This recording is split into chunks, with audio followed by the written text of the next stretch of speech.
Steve, I think this story is interesting because I never knew what the name was to this mine accident that took place down at Tacoma in Wise County, Virginia, but it was called the Greeno Slope. I did not know that until now. Yeah, indeed. Now, this story gets into some other stuff as well, not just the mine. Patrick Hagan, for example, will be in part of this story. No, not the High Knob Hotel. Still can't find much about that. But anyway, this is one of those stories about mine disasters. Again, as I've said many times, there are so many of these that happened all over Appalachia. This one kind of hits home for me and you because this is in the area that we are from. Right. As you said, this was called the Greeno Slope, this mine was, and it was part of the massive land holdings of that fellow named Patrick Hagan, who happened to be an Irish immigrant who made his mark on this part of Appalachia in more ways than one. Now, Rod Hagan was a powerful man back around the turn of the 20th century. He was a prominent land attorney in Scott County, Virginia, who ended up owning vast tracts of mountain land along with the mineral rights underneath through his law practice. And he didn't forget where he came from because he named the town he lived in after his hometown in Ireland, Dungannon. Okay, now let me ask you this question too real quick. Yeah. Some people may know about it, but wasn't there a big mansion over in Dungannon at one point or another? Did you make mention of that in the opening part of this? Hagan Hall. Okay. Is that the one that there's nothing left of it now, or at least it's gone beyond being able to see it or know where it would, what it looked like or anything like that? Well, I don't know the current condition of it. I know it's deteriorating and has done so over the years. And it's on a piece of land that's so big that you can't see it unless you get permission to get on the property. Right. And go up there. And I think the property may still be owned by the family. Okay. But I think there's a couple of YouTube videos where folks have gone up there if you want to check that out. But again, yeah, Hagan Hall is that big fancy house that lawyer Patrick Hagan lived in. Well, now I know. Well, born in 1828, Patrick Hagan came to America in 1847, right in the middle of the Irish potato famine. His parents had hoped he'd enter the priesthood, but Patrick had other plans. This young man was drawn to adventure. He started out working with his brother in a store in Richmond, but he soon found himself, yearning for something more interesting to do. He followed his uncle, Joseph Hagan, to Southwest Virginia, where he had bought 35,000 acres of foreclosed land. Later, Patrick went to Tazewell to study law under an attorney who had a practice there. Well, it turned out to be the best decision he'd ever made because Hagan soon became a successful title lawyer, navigating the complexities of land and mineral rights in the ever-growing coal region of Southwest Virginia. He officially became a U.S. citizen, for all of you out there wondering, in 1854. That legal background gave him a serious advantage in the Appalachian land rush that was happening at the time. He managed to acquire thousands of acres of remote mountain land along with the coal rights beneath the surface, including the land where the Greeno Mine would one day operate. Hagan's land held some of the richest coal deposits in the region. In fact, the Raven Seam, which runs beneath that area, dips inward at about 10% until it reaches the top of Guess Mountain, then flattens out and dips at 4%. It stretches from Tacoma to Norton and swings back to Coburn. Now, that's a lot of coal. And it's also why the mine that tapped into it, the Greeno Mine, was considered one of the most significant mines in the region at that time. In fact, it was estimated that the mine could have been driven 22 miles all the way to Pine Mountain at Pound, Virginia. By 1910, the Bond Coal Company was operating the mine. The president was R.P. Bruce, an attorney from Wise. And secretary and treasurer? Well, that was Judge W.H. Bond, also from Wise. I think they've got a road named after Mr. Bruce. It's called Bruce Strait down in Coburn, somewhere close there. Somewhere around the raceway and stuff but that kind of rung a bell with me. Well, but Rod, let me tell you. Okay. That Bruce name should sound familiar for folks in Kingsport as well.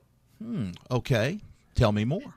His son came over to Kingsport to work, and became very involved in the community and ended up being part of the folks that really ran the city back in the early days. His name was Glenn Bruce. Ah, yes, I've And heard there that is a name. park in Kingsport called Glenn Bruce Park. He ended up being mayor and was on the board of mayor and alderman and all that. So that would be this guy's son. Wow. Well, that was probably around the time that Kingsport was, getting everything together, and they'd already signaled themselves as what, the model city to a certain degree, but they were putting all the parts together to come up with what we know of Kingsport today. Well, here's something for you. The Greeno Mine wasn't just known for its coal. Sadly, it became notorious for its deadly explosions. The first major disaster came on March 16, 1907, and it killed 6 men, including 2 sets of brothers. Now, that one likely started when miners entered with lard oil lamps igniting methane that had built up overnight.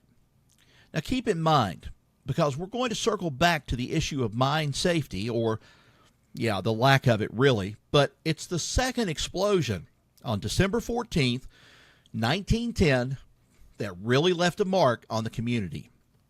December 14th was a cold morning. Several inches of snow blanketed the ground outside the mouth of the mine.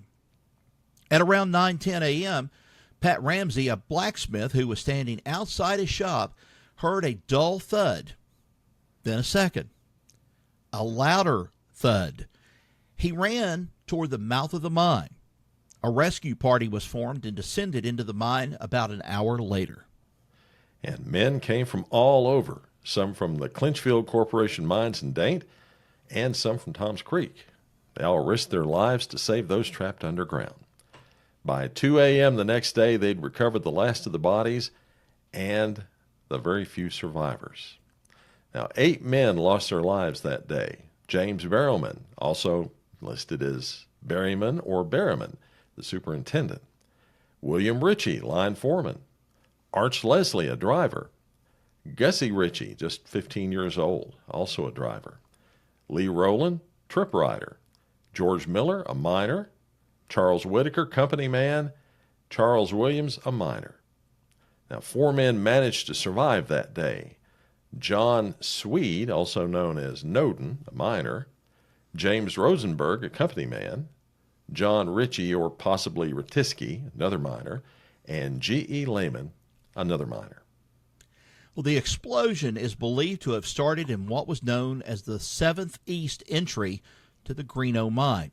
Investigators later concluded that it was likely caused by, you guessed it, a flame, likely from a miner's lamp igniting a pocket of gas in the roof. Now, there had been an earlier small ignition 6 months before, but that one was extinguished quickly and didn't claim any lives. Now, there were signs that the mine foreman, William Ritchie, knew the mine was dangerous. Investigators found multiple safety lamps designed to prevent an ignition stored, of all places, in the commissary.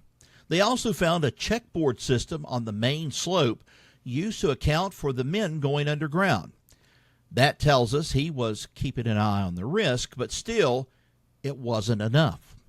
The mine's ventilation system was rudimentary at best. There was a single air course, partially blocked in places, and only one small fan to move air through the entire mine.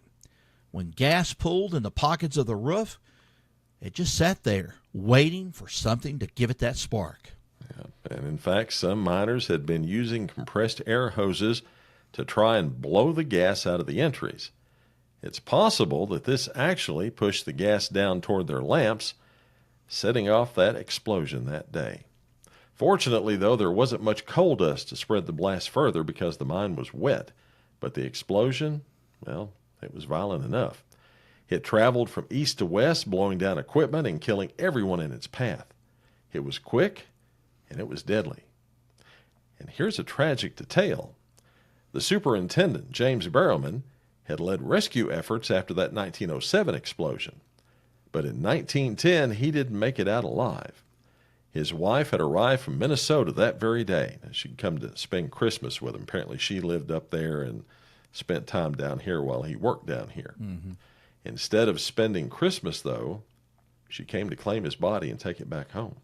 Wow. And you know, Steve, it's easy to look back and say, well, you know, they should have done more out of this. And really, they should have. But Virginia didn't even have a mine inspection service back then. This was way before all the rules started coming into place for miners in Southwest Virginia. Smaller operations like the Greeno Mine were left to make their own rules and, yes, often cut corners. Profit came before people. And it wasn't until after another tragic set of explosions, like the one at the Laurel Mine, that the state started to, well, seriously consider mine safety laws. But by then, the lives had already been lost. Greeno Mine alone claimed at least 14 across those two explosions. And that wasn't the last of the disasters at the Greeno Mine. There was yet another explosion in the early 1930s, and that one shut the mine down for years. And Rod, it wasn't until 1946 that the property changed hands again. Ray Hagan Bond bought the land. After his death, the Bondchild Corporation was formed by his family and still owns ownership today. The last major mining effort there was carried out by the Fountain Bay Mining Company, which was made up largely of the Robert M. Barr family from Ontario, Canada. And that just shows how far-reaching the pull of Appalachian coal really is. Wow. What a story with this. And sad, heartbreaking all the way around. But, just a sign, a symbol of what happens when you don't have safety measures established in place, that you have an agency over top of things, making sure that inspections are done properly and so forth. These guys, I hate to say it in this way, but these guys, in one way, knew better, but then they didn't do anything about it. You know why? Because if they lost their job, they had to go somewhere else looking for another job, and then they would be labeled what? Troublemakers. But just because they had pointed something out in the mine, and they kind of got riled about it, I guess. Well, if you've lived in the coal fields in Kentucky and Virginia, Tennessee, West Virginia, this kind of stuff is common. I remember, now it's not as common now as it was in certain places where they don't really do a lot of mining, or the mining they do is above ground with mountaintop removal. But going down in those mines was a deadly proposition, And I can remember, a good 5 or 6 mine explosions in my lifetime from being over there in Southwest Virginia. And I'm sure you can too. Yeah, I can remember. As a matter of fact, I lost an uncle in 1970 through a gassy mine explosion over at Duty at Moss 3 is what it was called. And, that happened. It's right before Christmas. Shocked us all. It was my dad's brother.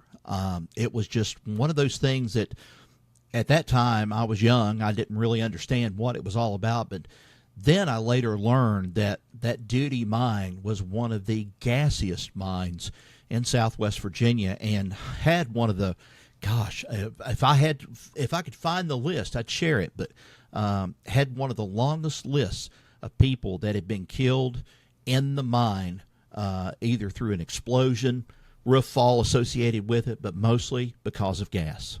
Wow. Well, folks, today the Greeno Mine is a name that not a whole lot of folks outside of that immediate area recognize, but its story is one of the stories of Appalachia. Thanks for listening. Now be sure to follow us on your favorite podcast app or on our YouTube channel so you don't miss any of our stories of Appalachia. Till next we meet, y'all take care. So long, everybody. So long.